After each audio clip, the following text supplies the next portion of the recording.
Please, I'm Fred. How can I identify myself? This is coming from Frederick Amuzu on one of our posts. Hello, Fred. Thank you for your question. I think there are two ways you can identify yourself. One of the ways I think you should is self discovery. You yourself going inside and finding out what you are made of.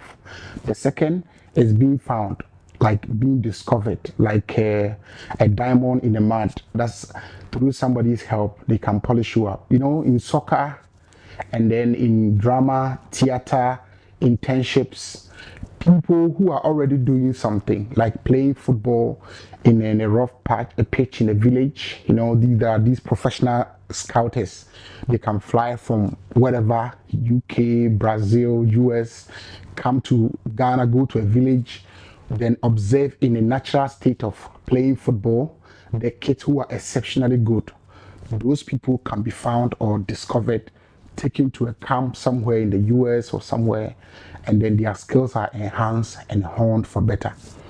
But because of incremental in geniuses, there are a lot of people who are good these days. So it is going to be a slim chance if I suggest to you that you should wait around and be playing small till somebody finds you. I would rather recommend like Colonel Sanders, who went through life till he's gone past 60 and he was not discovered by anybody. He went home and dug through his grandmother's recipes and found that he can fry chicken very, very well. And then through that, he was able to discover his giftings and his talent, even though he was old. And through that self-discovery, he's been able to build one of the biggest food franchises globally in the world called the KFC.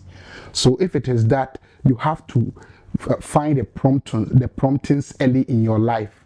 You see, everybody knows what he want to do or he want to become. The question is, how would you become?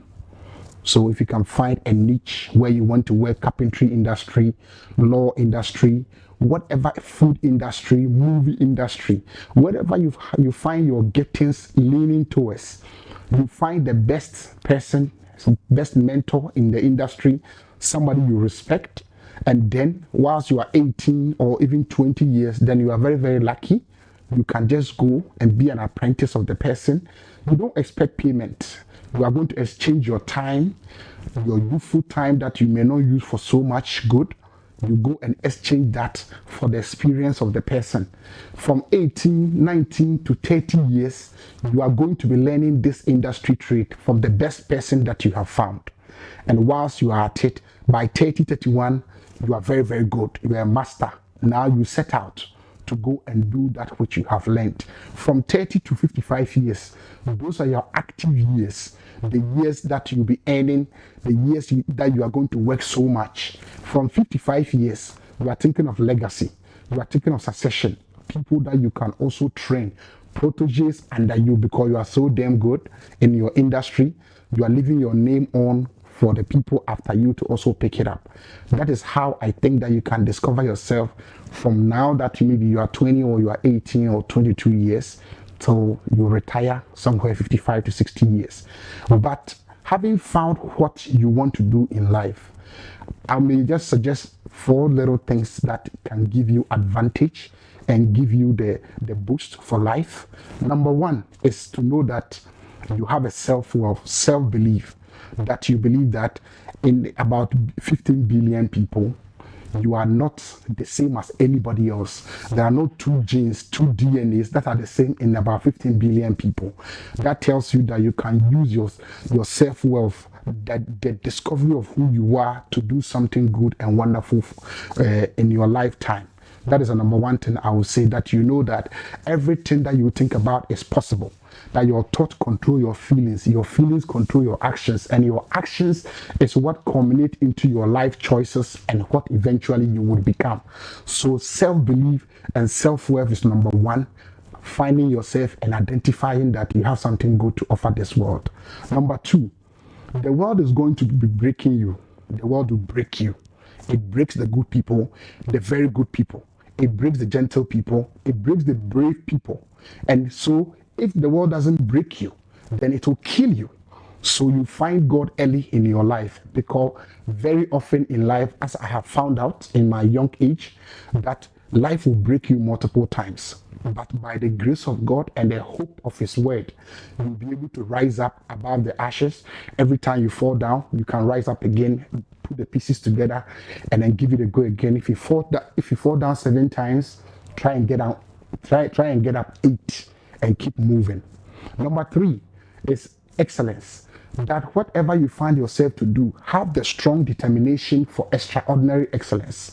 Don't be too bothered about the size or the accuracy of it. Make mistakes, learn through it, but be exceedingly excellent. It was Ralph Waldo Emerson, the great essayist in 1871, when he was giving a lecture, who said that if you can write a better book than your neighbor, or you can preach a better sermon than your neighbor, even make a mousetrap better than your neighbor, the world will beat a footpath and come to your doorstep wherever you find yourself. So success is not something that you chase. Success is something that you attract. It is looking for a good place to stay. If you are so damn good in all that you do, in the industry you find yourself, the world will make a room for you. The world will adjust itself and make a room for you to succeed. So exceeding success is coming from the area of excellence. So make sure that you are excellent in whatever you do, no matter how small you are. Last but not the least, Sir Henry Ford, that great inventor who found Ford cars. He took 2 candidates to dinner. He was going to hire one of them to be the head of a factory.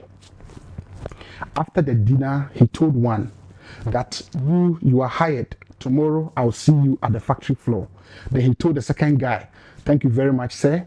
We are not continuing from here. Thanks for your time. The gentleman was perplexed and asked Mr. Ford that, we didn't even talk about cars or even combusting engines. How did you pick my colleague? And Henry Ford replied him and said that, first, when they brought your food, you didn't even taste it and you put salt inside.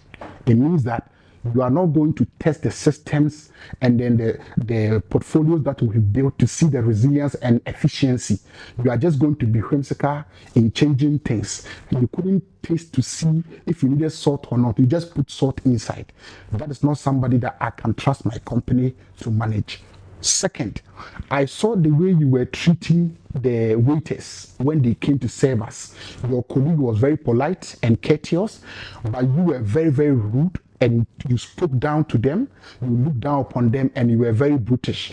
You were only polite when you speak to me, and you are using please and thank you, but when you are speaking to other people, you are very, very impolite.